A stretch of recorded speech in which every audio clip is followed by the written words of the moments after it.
Good morning dear students. बेटा, जो हमारे रेस्ट सेल ऑर्गेनल्स हमारे जो बचे हुए थे, ठीक है, उनको हम वन बाय वन आज डिस्कस करेंगे। ठीक है, तो बेटा सबसे पहला जो हमारा सेल ऑर्गेनल्स आता है जिसका नाम है सेल मेम्ब्रेन। ठीक है, endoplasmic reticulum, Golgi body, mitochondria, इनको हम प्रीवियस क्लासेस में डिस्कस कर चुके हैं। तो बेटा आज हम डिस्कस करेंगे सेल मेम्ब्रेन। ठीक है, इस सेल मेम्ब्रेन का जो अदर नेम होता है वो मीन्स क्या होता है, प्लाज्मा मेम्ब्रेन। इसका जो अदर नेम होता है वो क्या होता है, प्लाज्मा मेम्ब्रेन। ठीक है, अब देखिए ये क्या है, the outermost covering of the cell. ये सबसे बाहर की तरफ जो लेयर होती है, ठीक है, ये बताया था मैंने कि एनिमल सेल में सबसे मीन्स आउटर मोस्ट लेयर जो होती है, सबसे बाहर की तरफ जो लेयर होती है जिसका नाम होता है cell membrane, that separate the contents of the cell. जो कि क्या करती है, सेल के अंदर जो कंटेंट होते हैं उनको क्या करती है, सेपरेट करती है फ्रॉम एक्सटर्नल एनवायरनमेंट। ठीक है, जो बाहर का एनवायरनमेंट होता है उससे सेल के जो कंटेंट होते हैं उनको ये अलग करती है, इसलिए इसको क्या बोला जाता है, इसको सेल मेम्ब्रेन बोलते हैं। It is selectively permeable and is made up of bilayer of lipoprotein.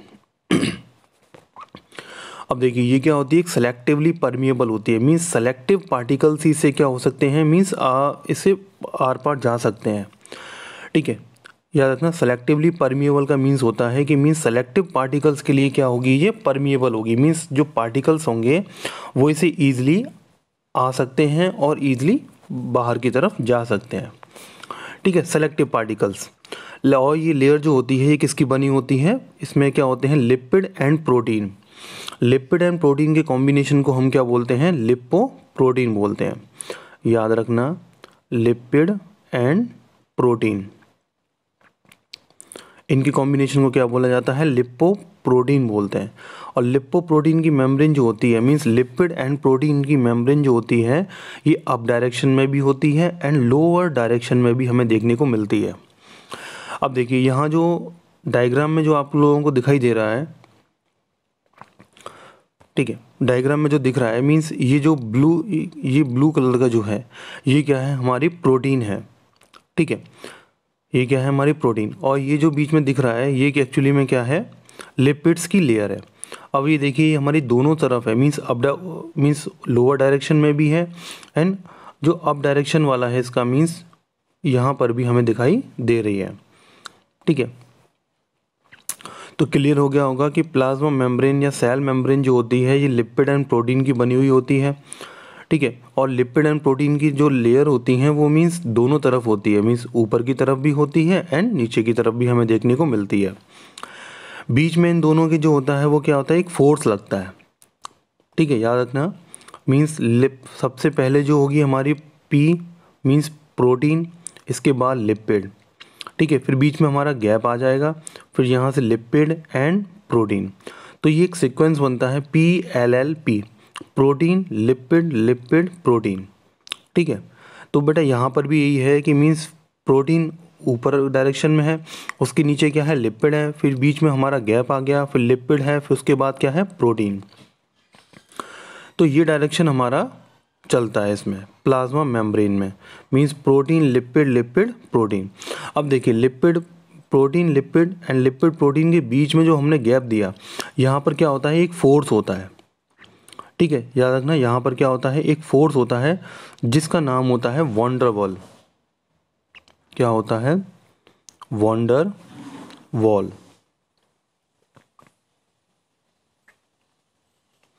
ठीक है, वॉन्डर वॉल फोर्स होता है जो कि वॉल्स के बीच में लगता है। ठीक है, जिससे क्या होती हैं, ये दोनों लेयर जो होती हैं वो क्या होती हैं, मीन्स ईजिली एक दूसरे से अटैच रहती हैं और ये अलग नहीं होती। ठीक है, क्लियर हो गया होगा। नेक्स्ट चीज़ आता है बेटा इसमें प्रोटीन, मीन्स जो प्रोटीन होती है इसमें 2 टाइप्स की प्रोटीन होती है। आप लोगों को दिख रहा होगा, एक प्रोटीन का साइज़ क्या है, काफ़ी बड़ा है। ठीक है, और एक प्रोटीन का साइज़ क्या है, काफ़ी छोटा है। ये दिख रहा होगा, छोटी छोटी प्रोटीन्स भी इसमें आप लोगों को दिखाई दे रही होंगी। ठीक है, अब देखिए बेटा इसमें होता क्या है कि मीन्स जो प्रोटीन मीन्स लिपिड लेयर में अंदर तक ज़्यादा से ज़्यादा अमाउंट में अंदर की तरफ एम्बेडेड रहती है, इस प्रोटीन को हम बोलते हैं क्या, इंट्रिंसिक प्रोटीन। क्या बोलते हैं इसको, इंट्रिंसिक प्रोटीन। और जो प्रोटीन बाहर की तरफ मीन्स लिपिड लेयर के अंदर कम से कम एम्बेडेड रहती है, एम्बेडेड का मीन्स होता है अंदर की तरफ दसा रहना, जो कि मीन्स बाहर की तरफ ज़्यादा निकली होती है, उसको हम बोलते हैं क्या, एक्सट्रिंसिक प्रोटीन। इसको हम क्या बोलते हैं, एक्सट्रिंसिक प्रोटीन बोलते हैं। ठीक है, तो क्लियर हो गया होगा कि सेल मेम्ब्रेन में हमें 2 टाइप की प्रोटीन देखने को मिलती हैं। एक होती है हमारी इंट्रिंसिक, जो कि मीन्स लिपिड की लेयर के अंदर ज़्यादातर अंदर की तरफ मिलती है हमें। ठीक है, और एक्सट्रिंसिक होती है जो कि लिपिड लेयर में थोड़ा सा ही टच करेगी और बाहर की तरफ ज़्यादा निकली हुई होगी, उसको हम क्या बोलते हैं, एक्सट्रिंसिक प्रोटीन। तो बेटा क्लियर हो गया होगा। नेक्स्ट आता है इसमें, the cell membrane hold the cell together and allow nutrient into the cell. Cell membrane जो होता है वो सेल्स में आपस में जो होते हैं उनको होल्ड करके रखता है और सेल के अंदर जो न्यूट्रिएंट होते हैं उनकी एंट्री करता है। ठीक है, नेक्स्ट आता है साइटोप्लाज्म। नेक्स्ट क्या है हमारा, साइटोप्लाज्म। अब देखिए जो हमारा साइटोप्लाज्म है, ठीक है, ये किया था, मीन सेल के अंदर जो लिक्विड होता है, जो प्लाज्म होता है, प्लाज्म मीन्स क्या बताया था, लिक्विड बताया था। प्लाज्म मीन्स क्या होता है, लिक्विड। प्लाज्म मीन्स क्या होता है, लिक्विड होता है। ठीक है, ये लिक्विड जो होता है ये क्या होता है कि मीन सेल के अंदर प्रेजेंट होता है, जिसको हम क्या बोलते हैं, साइटोप्लाज्म बोलते हैं। द मैट्रिक्स और fluid content inside the cell, inside the plasma membrane of a cell, means plasma membrane के अंदर की तरफ। ठीक है, जिसमें क्या होते हैं, सेल ऑर्गेनेल्स होते हैं, जिसको हम क्या बोलते हैं, साइटोप्लाज्म बोलते हैं। ठीक है, ये इसमें डायग्राम में दिख रहा होगा, ये माइटोकॉन्ड्रिया है हमारा। ठीक है, बीच में ये न्यूक्लियस है। इसके अलावा यहाँ डिफरेंट हमारे क्या हैं, सेल ऑर्गेनेल्स हमें दिखाई देंगे। ठीक है, ये साइटोप्लाज्म को रिप्रेजेंट करने वाला, ओनली साइटोप्लाज्म को रिप्रेजेंट करने वाला डायग्राम है, इसलिए इसमें आपको कि ज़्यादा सेल ऑर्गेनेल्स आपको दिखाई नहीं दे रहे हैं। ठीक है, नेक्स्ट आते हैं हम माइटोकॉन्ड्रिया। बेटा इसको भी हमने क्लास में डिस्कस किया था, एक बार और इसका क्विक रिवीजन कर लेते हैं। माइटोकॉन्ड्रिया को बताया था कि मीन्स ये powerhouse of the cell होता है। ठीक है, अब देखिए इसमें, it is an cell organelles found in large number of most cells. ये सेल के अंदर ज़्यादा से ज़्यादा नंबर में हमें देखने को मिलता है। उसका मेन रीज़न होता है कि सेल को एक्टिविटी के लिए एनर्जी की रिक्वायरमेंट होती है, और एनर्जी की रिक्वायरमेंट को पूरा करता है माइटोकॉन्ड्रिया। ठीक है, नेक्स्ट है, in which the biochemical process of respiration के लिए रिस्पॉन्सिबल होता है, एनर्जी प्रोडक्शन के लिए रिस्पॉन्सिबल होता है। ठीक है, अब यहाँ पर आपको एक इम्पोर्टेंट पॉइंट आपको याद रखना है कि माइटोकॉन्ड्रिया जो होता है ये डबल मेम्ब्रेन सेल ऑर्गेनेल्स होता है। ठीक है, मोस्टली सेल ऑर्गेनेल्स जो होते हैं वो सिंगल मेम्ब्रेन होते हैं, लेकिन माइटोकॉन्ड्रिया हुआ, क्लोरोप्लास्ट हुआ, ये 2 सेल ऑर्गेनेल्स ऐसे होते हैं जो कि क्या होते हैं, डबल मेम्ब्रेन सेल ऑर्गेनेल्स होते हैं। ठीक है, नेक्स्ट आता है the inner part being folded. जो इनर पार्ट था, ठीक है, इनर मेम्ब्रेन जो होती है वो क्या होती है, फोल्डेड होती है, being folded inward to form layer, जिसको हम क्या बोलते हैं, क्रस्टाई बोलते हैं।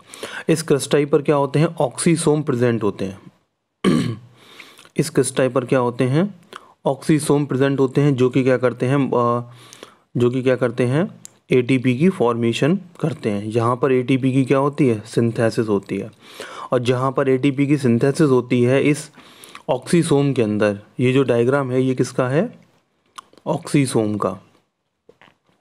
ठीक है, इस ऑक्सीसोम में क्या होता है, जहाँ पर एटीपी की फॉर्मेशन होती है, इस पार्ट को हम क्या बोलते हैं, F1 पार्टिकल्स बोलते हैं। ठीक है, और ये जो पार्टिकल्स है हमारा F0 या FO पार्टिकल्स, जहाँ से क्या होता है, एटीपी की सिंथेसिस का इनिशिएशन होता है, और यहाँ पर हमारा एटीपी का फॉर्मेशन फिनिश होता है। अब बेटा नेक्स्ट आता है फंक्शन ऑफ माइटोकॉन्ड्रिया। तो देखिए फर्स्ट फंक्शन इसका है, it is the site of respiration. Next आता है the energy required for various chemical activities needed for life is released by mitochondria in the form of ATP molecules। जो means energy की requirement होती है अपनी chemical activity को पूरा करने के लिए, वो किससे पूरी होती है? ATP से। ATP का फुल फॉर्म होता है एडेनोसिन ट्राईफॉस्फेट। ATP का फुल फॉर्म क्या होता है? Adenosine triphosphate. ठीक है, एडेनोसिन ट्राईफॉस्फेट। इसके बाद है दे हैव देयर DNA। इनके पास क्या होता है? खुद का DNA होता है, खुद का ही इनके पास राइबोसोम होता है। To which they are able to make some of their own protein, जिसकी वजह से ये खुद की अपनी प्रोटीन बना सकते हैं। इसलिए इसको क्या बोला जाता है? सेमी ऑटोनोमस सेल ऑर्गेनेल्स भी बोलते हैं इसको। माइटोकॉन्ड्रिया को क्या बोलते हैं? Semi autonomous cell organelles. Reason क्या है बेटा इसका? क्योंकि इसके पास खुद का DNA होता है और राइबोसोम होता है। याद रखना, राइबोसोम जो माइटोकॉन्ड्रिया हमें देखने को मिलता है वो मिलता है हमें 70S type of ribosome. Next आता है न्यूक्लियस।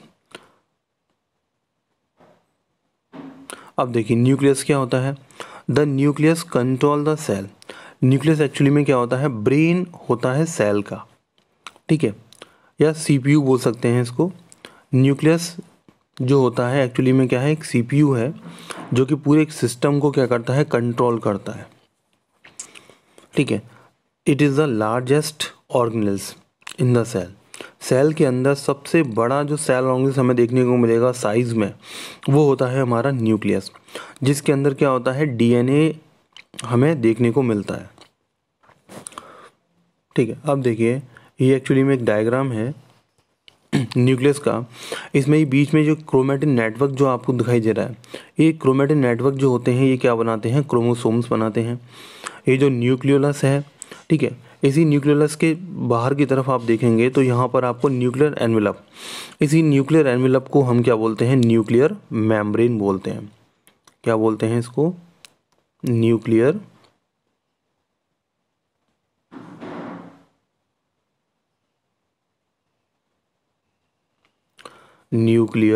मेम्ब्रेन,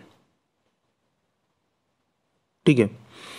इसके बाद ये जो पोर्स हैं इनको हम बोलते हैं न्यूक्लियर पोर बोलते हैं, जिससे चीज़ें जो होती हैं वो एक्सचेंज ईजिली हो पाती हैं, ठीक है। और इस न्यूक्लियस की आउटर लेयर जो दिखाई दे रही है, यहाँ पर हमको ये जो दिखाई दे रहा है ये एक्चुअली में क्या है? एंडोप्लाज्मिक रेटिकुलम है, ठीक है। जिस पर राइबोसोम प्रेजेंट हैं तो उसको बोल दिया रफ ER, और जिस पर राइबोसोम प्रेजेंट नहीं है, ठीक है, यहाँ देखिए यहाँ पर राइबोसोम प्रेजेंट नहीं है, इसलिए इसको क्या बोलेंगे हम?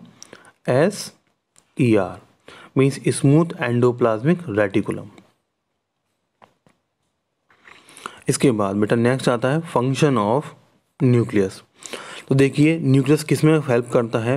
It helps in inheritance of features from parents to next generation in the form of DNA molecules present in chromosome which are present in it. तो बेसिकली न्यूक्लियस जो हेल्प करता है वो मीन्स पेरेंट्स के करैक्टर को next generation में जाने के लिए हेल्प करता है। और जो नेक्स्ट करैक्टर जो जाते हैं वो किसके फॉर्म में जाते हैं? DNA के फॉर्म में, ठीक है। DNA जो होता है वो एक जनरेशन से दूसरी जनरेशन में जाता है, और DNA कहाँ प्रेजेंट होता है? न्यूक्लियस में प्रेजेंट होता है। It control which protein and what amount of it will be synthesize in the cell. कि मीन्स ये न्यूक्लियस जो होता है कि मीन्स कौन सी प्रोटीन बननी है और किस अमाउंट में उसकी सिंथेसिस होनी, मीन्स कितने अमाउंट में वो बनेगी, ये भी डिसाइड कौन करता है? न्यूक्लियस करता है। इसके अलावा नेक्स्ट आता है कि सेल डिवीज़न में हेल्प, ठीक है। न्यूक्लियस जो होता है इसका जो मेन काम होता है वो होता है सेल डिवीज़न में। मीन्स सेल जब डिवाइड करती है तो अपने साइज़ को क्या करती है? वो इंक्रीज़ करती है, ठीक है। तो सेल डिवीज़न में भी न्यूक्लियस जो होता है वो हेल्प करता है। नेक्स्ट आता है it play a crucial part along with the environment in determining the way of cell will develop and what form it will exhibit at maturity and what function it will do by directing the chemical activity of the cell। तो बेटा ये cell जो nucleus जो होता है ये क्या करता है? मीन्स एनवायरनमेंट के हिसाब से, ठीक है, सेल क्या होगी, डेवलप होती है और उसकी मैच्योरिटी होती है और उसमें केमिकल एक्टिविटी जो होती है, ठीक है, उसके फंक्शन को भी यहाँ पर ये क्या करता है, कंट्रोल करता है। ठीक है, नेक्स्ट आता है इसमें न्यूक्लियोलस। अब देखिए न्यूक्लियस को जो डिस्कवर किया था वो किया था रॉबर्ट ब्राउन ने, याद रखना। न्यूक्लियस को जो डिस्कवर किया था वो किसने किया था, रॉबर्ट ब्राउन। ठीक है, BROWN, रॉबर्ट ब्राउन ने न्यूक्लियस को डिस्कवर किया। ठीक है, और जो न्यूक्लियोलस की जो डिस्कवरी हुई थी, जिसके बारे में, न्यूक्लियोलस के बारे में जिसने बताया था वो थे फॉन्टेना। फॉन्टेना, ये आप लोगों को याद रखना है, कौन थे, फॉन्टेना। ठीक है, इनसाइड द न्यूक्लियस होता है देयर इज अनदर ऑर्गेनिज्म जिसको हम क्या बोलते हैं, न्यूक्लियोलस बोलते हैं, जो कि किसके लिए रिस्पॉन्सिबल होता है, मेकिंग राइबोसोम्स। राइबोसोम्स के सिंथेसिस के लिए रिस्पॉन्सिबल कौन होता है, न्यूक्लियोलस। ठीक है, ये आपको दिखाई दे रहा होगा, ये माइटोकॉन्ड्रिया है। ठीक है, जो ग्रीन कलर का जो दिखाई दे रहा है ये गोल्जी बॉडी है हमारी, और ये ब्लू कलर का जो दिख रहा है ये एक्चुअली में क्या है, एंडोप्लाज्मिक रेटिकुलम। अब देखिए नेक्स्ट सेल ऑर्गेनिज्म आता है हमारा वैक्यूल्स। वैक्यूल्स क्या होता है, single membrane bound cell organism होता है ये। ठीक है, दे स्टोरेज सैक। सैक का मीन्स होता है केवल ये एक स्टोरेशन का काम करेगा, जो सॉलिड भी हो सकता है, लिक्विड कंटेंट भी हमें देखने को मिलेगा। या मीन्स वैक्यूल क्या होगा, सिंपली समझें तो ये सॉलिड फूड को भी स्टोर करता है एंड लिक्विड फूड को भी स्टोर करता है। एनिमल में क्या होती हैं ये, मीन्स लार्ज नंबर में देखने को मिलते हैं, बट इनका साइज़ जो होता है वो स्मॉल होता है। लेकिन प्लांट की बात करें तो ये प्लांट में हमें बहुत ही कम नंबर में देखने को मिलते हैं, लेकिन उनका साइज़ जो होता है वो काफ़ी बड़ा होता है।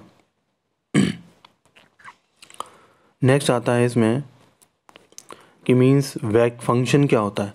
तो देखिए सिंपल फंक्शन क्या है, they are storage sac of the cell. तो ये क्या करते हैं, मीन्स स्टोरेशन का काम करते हैं। Many important substance like amino acid, sugar, various organic acid and some protein are present in the vacuole. तो बहुत सारी चीज़ जो इम्पोर्टेंट सब्सटेंसेस जो होते हैं प्लांट की ग्रोथ के लिए, वो सभी प्रेजेंट कहाँ पर होते हैं, वैक्यूल्स में। In single celled organelles like amoeba, food vacuoles contain the food items that the amoeba has consumed। Means single cell organism जो होता है, जैसे अमीबा है हमारा, सिंगल सेल से बना हुआ होता है। इसमें जो फूड वैक्यूल जो होती है उसी से ही क्या करता है, अपने फूड को ये कंज्यूम करता है। नेक्स्ट आता है इन सम यूनिसेलुलर। इसके अलावा जो मीन्स यूनिसेलुलर सेल ऑर्गेनिज्म जो होते हैं, specialised vacuoles also play important role in expelling excess water and wastage from the cell. तो जो यूनिसेलुलर सेल ऑर्गेनिज्म जो होते हैं उनमें वैक्यूल्स जो होती है वो क्या करती है, ये मीन्स जो वेस्ट मटेरियल जो होगा सेल्स के अंदर या वाटर की क्वांटिटी जब ज़्यादा हो जाती है तो उसको क्या करती है, सेल से बाहर ईजिली निकाल देती है। ठीक है, थोड़ा इसके आगे का जो प्रोसेस है मीन्स हम नेक्स्ट क्लास में डिस्कस करते हैं।